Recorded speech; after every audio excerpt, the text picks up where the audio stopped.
Coming to... I can faintly hear Mary. Are we back? At the church? James, wake up. James slowly regained consciousness, the surroundings blurring into focus as he heard the familiar voices. James, wake up! Come on, man, we need you.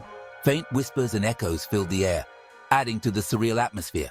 An eerie silhouette against a crimson sky that pulsed with unnatural hues. As I awoke, my heart hammered in my chest. The air felt thick, charged with a tension that made my skin crawl. Tommy! James yelled out, glancing at Mary, her eyes wide and shimmering with fear, and then at Tommy, who was scanning the horizon as if searching for a way out. What the hell is this place? Did that really happen? I don't know, but we need to find a way back. We can't stay here. Stay where? This isn't just some weird dream, James. This is real. You shouldn't have picked that orb up, and then... Her voice trailed off, and James could see the memories surfacing like ghosts in her eyes. Then the light swallowed us whole. Maybe it was the orb, that thing you picked up. What if it's some kind of portal? Or a trap. Mary added, shivering at the thought. The church stood before them, its doors slightly ajar, a gaping maw inviting them into the unknown. The wind howled through the broken, stained glass windows, creating an eerie symphony that echoed their uncertainty. Let's check it out. Maybe we can find answers inside. With hesitant footsteps, they entered the church. The air was stale, thick with dust and the scent of mold. The once vibrant murals were faded and peeling, depicting scenes of long-forgotten saints and sinners. A shadow flickered in the corner of James's eye, and he turned sharply, heart racing. Did you see that? See what? Just a shadow, I don't know. We need to stay focused. If we're going to figure this out, we can't let fear get the best of us. Right. Though his voice wavered. As they ventured deeper into the church, the air grew colder, and the walls seemed to close in around them. They stepped into the main hall where the altar stood shrouded in darkness. It felt like a void, a bottomless pit of despair. Suddenly, a low hum vibrated through the air, pulsing like a heartbeat. What's that sound? It's coming from the altar. Let's check it out. We can't leave without knowing what's going on.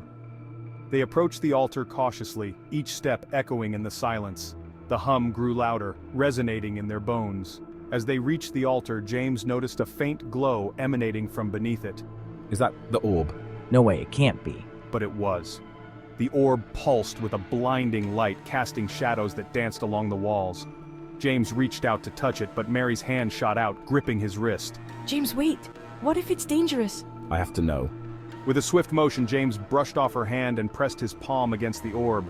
A surge of energy coursed through him, and the world around them blurred and twisted. Suddenly, he was no longer in the church, he was somewhere else entirely. A vast landscape of swirling colors and distorted shapes. Sound was swallowed by the chaos. Visions flashed before me, images of a man with sharp features and wild eyes. You shouldn't be here. He said, his voice a low growl. You don't understand the power you're toying with. Who are you? I demanded, feeling the pull of the orb tighten around me. Call me Tim. He smirked, leaning closer, the shadows swallowing his form. You've awakened something ancient, something that should have remained buried. Tim, what do you mean? He shrugged, a careless gesture that made my skin crawl. The orb is not just a trinket, it's a key. You've unlocked a door to a world where chaos reigns, and now it wants you. Wants us? We're just kids. I echoed, panic rising in my throat. Indeed. You think you can leave? You think you can just walk away?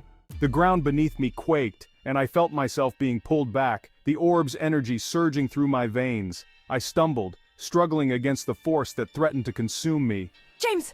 Mary's voice broke through the haze, and I felt her presence beside me. Hold on.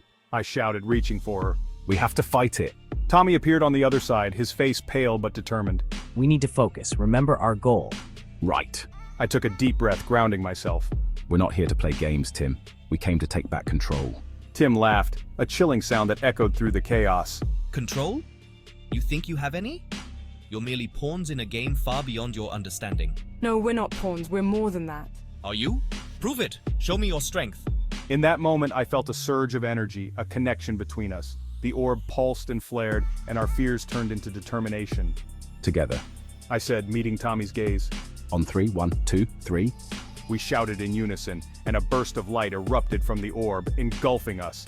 The world around us shattered, and we were thrust back into the church, the shadows retreating as the light consumed Tim.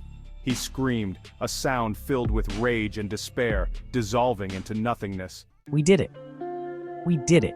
Tommy gasped, collapsing to his knees. Mary and I rushed to his side, adrenaline flooding through us. But what does this mean? I panted, glancing at the orb that now lay dormant on the altar. I think it means we're free. Mary said, her breath shaky but her eyes shining with hope. Maybe, but we need to be careful. This place is still full of dangers. Then let's get out of here. We need to find a way home. As we turned to leave, I couldn't shake the feeling that our journey was far from over. The orb had shown us a glimpse of power, a taste of what lay beyond, and I knew that it would haunt us. Wait, what if there's more to the orb than we realize? What if it's not done with us yet? Mary and Tommy exchanged glances, their expressions turning serious. We face that when we get there. Mary replied, determination etching her features. Right, let's move. Together we stepped out of the shadows and into the light, ready to confront whatever awaited us in the world beyond.